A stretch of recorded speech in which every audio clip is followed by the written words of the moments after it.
Bonjour à tous et bienvenue sur Rêve. Le monde de Pokémon a fait beaucoup de chemin depuis la première génération. Multiplication des régions et des cultures, apparition de nouveaux Pokémon ainsi que de nouveaux types. Le monde de Pokémon est un univers autonome à part entière. Et comme pour tout univers, ses habitants se sont perdus en conjectures sur les questions existentielles du pourquoi et du comment de son existence. C'est ainsi qu'est née la mythologie Pokémon. Dans cette vidéo, nous allons vous raconter l'histoire d'Arceus, le Pokémon primordial, et de ses créations dont découle l'univers qui s'offre à présent à nous à travers les écrans de nos consoles. Ex nihilo. Au commencement, il n'y avait rien. Ou plutôt pourrait-on dire qu'il y avait le néant. Ex nihilo apparut alors un œuf. Son éclosion donna naissance à la source de toute chose dans l'univers. Le Pokémon primordial. Le Pokémon alpha. Le Pokémon éternel. Arceus. Arceus décida d'apporter de la consistance au néant qui l'entourait. De sa volonté naquirent alors Dialga, dont les battements cardiaques rythmeraient désormais le temps, et Palkia, dont le souffle étendrait l'espace. Il serait chargé de veiller sur les composants essentiels de la consistance de l'univers et de les maintenir en un équilibre harmonieux. Du temps et de l'espace naquit alors la matière, la naissance du mal. Et comme toute chose a son pendant, en réaction à la matière naquit l'antimatière. Et de la perfection que représentait Arceus naquit involontairement le chaos. Giratina, entité malfaisante aussi éternelle que son opposé. Giratina menaçait la consistance de l'univers car sa présence même annulait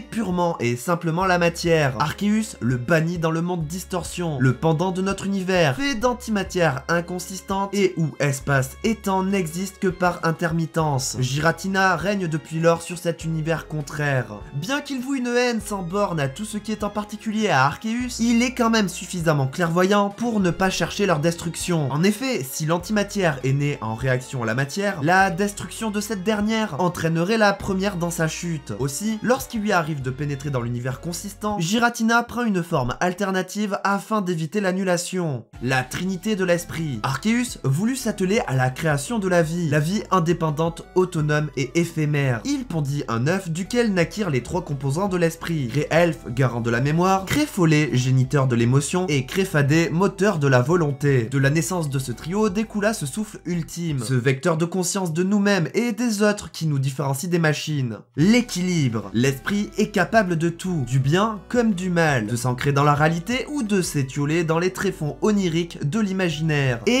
il fallait un équilibre à cela, sous peine de voir les premières formes de vie disparaître en un battement de cils. C'est ainsi qu'Arceus engendra les gardiens de la réalité et de l'idéal, Reshiram et Zekrom. Ils forment à tous deux le yin et le yang de l'esprit. Les deux étaient censés se compléter. La réalité offrait une base à l'idéal et l'idéal offrait une pérennité à la réalité. Cependant, aveugle à cette complémentarité, chacun était persuadé de détenir la vérité et ne voyait en l'autre que son opposé. Une hérésie qu'il fallait détruire. Le premier conflit de conscience prit alors place. Les deux dragons s'entre-déchirèrent dans une lutte sans fin. C'est ainsi qu'afin de préserver l'équilibre, Arceus créa le dragon frontière, Kyurem, garant de l'équilibre au sein de l'équilibre. Il est le rempart aux velléités martiales de Reshiram et Zekrom.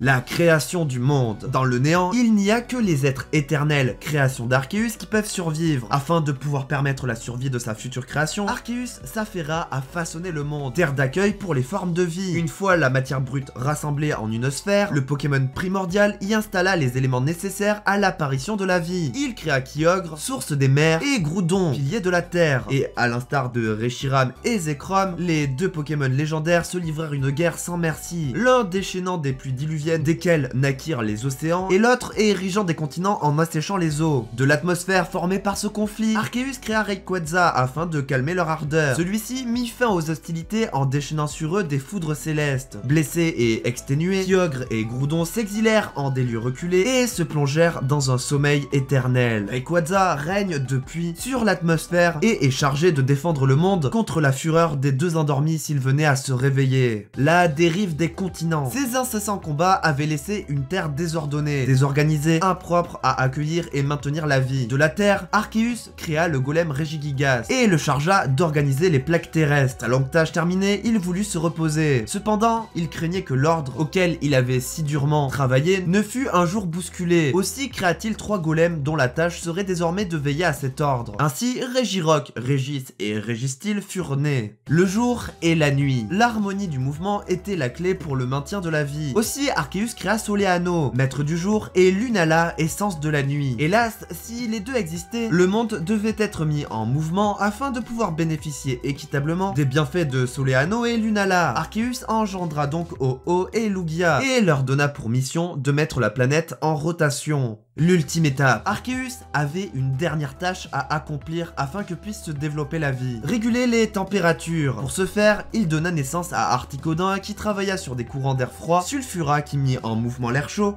et Elector qui à leur jonction se chargeait des orages. Afin de gérer les intempéries, Arceus créa Boreas et Fulguris, maîtres respectifs des tempêtes et du tonnerre. Et d'expérience, pour prévenir leur potentiel excès de zèle, il engendra également Démétéros qui devrait les superviser. Création de la vie. C'est aux ultimes engences d'Arceus que vint la responsabilité de la vie. Xerenas, le cerf de la vie, fit don de son énergie vitale pour animer le premier Pokémon. Et Yveltal, l'oiseau de la mort, se chargerait de guetter et emporter les âmes des êtres trop imprudents vers le monde de distorsion, dont Giratina était à présent le passeur. Et c'est ainsi que naquit Mew, le premier Pokémon mortel. Mew, le Pokémon souche, dont le génome contenait toutes les informations nécessaires à la diversité. Xerenas donna ensuite vie à des Mew par milliers et les envoya peupler le monde. Au fil des millénaires, les Mew s'adaptèrent à leur environnement et mutèrent pour devenir les Pokémon que nous connaissons aujourd'hui. Et il n'y a qu'un seul Mew qui ne prit point part à l'évolution. Et aujourd'hui encore, il reste la cible des dresseurs les plus aguerris. Personnellement, je trouve cette histoire vraiment très riche et intéressante. Et vous